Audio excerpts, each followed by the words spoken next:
Welcome to Judy's kitchen. Judy's கிச்சனில் இன்னைக்கு நம்ம வெஜிடபிள் ஆம்லெட் எப்படி பண்ணுறதுன்னு பார்க்கலாம். அதுக்கு தேவையான பொருட்கள் 4 முட்டை உடைச்சி வச்சிருக்கிறேன், துருவின முட்டைக்கோஸ், துருவின கேரட், ஒரு வெங்காயம் பொடியாக நறுக்கி வச்சது, கொஞ்சம் மல்லி இலை. இப்போ நம்ம அந்த முட்டையை ஃபர்ஸ்ட்டில் பீட் பண்ணிடலாம். இதுக்கு தேவையான அளவு உப்பு சேர்த்துடலாம்.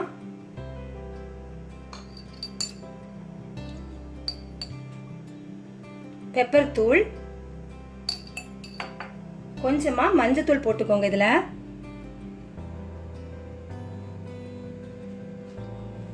இப்போ இதை நல்லா பீட் பண்ணிடலாம். முட்டையை பீட் பண்ணியாச்சு. இப்போ நம்ம இதை ஆம்லெட் போடலாம். தோசைகள் நல்லா காயிறப்போ இப்போ வந்து முட்டையை ஊற்றிடலாம்.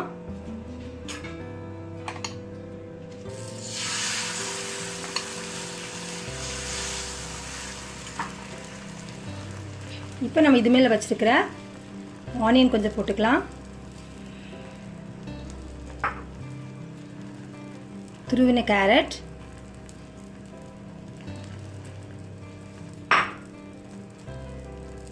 முட்டைக்கோஸ்,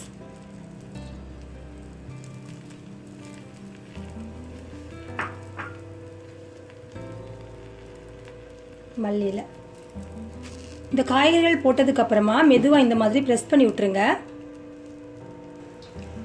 4 முட்டையில் நம்ம இந்த மாதிரி 2 ஆம்லெட் வந்து போடலாம். காய்கறி நீங்கள் சேர்க்குறப்போ துருவி தான் சேர்க்கணும். ஏன்னா வந்து முட்டை வந்து சீக்கிரமாக வெந்துடும் இல்லையா? அப்போ காய்கறி வந்து ரொம்ப வேகாமல் இருந்தாலும் நல்லா இருக்காது. அதனால வந்து துருவி போட்டோன்னா கரெக்டாக இருக்கும். முட்டையை லைட்டாக இந்த மாதிரி திருப்பி போட்டதுக்கப்புறம் கொஞ்சம் ப்ரெஸ் பண்ணிக்கோங்க. ஏன்னா உள்ளாடி கொஞ்சம் வேகாமல் இருந்தால் கூட நம்ம இந்த மாதிரி ப்ரெஸ் பண்ணுறப்போ நல்லா எல்லா பக்கமும் நல்லா வெந்துடும்.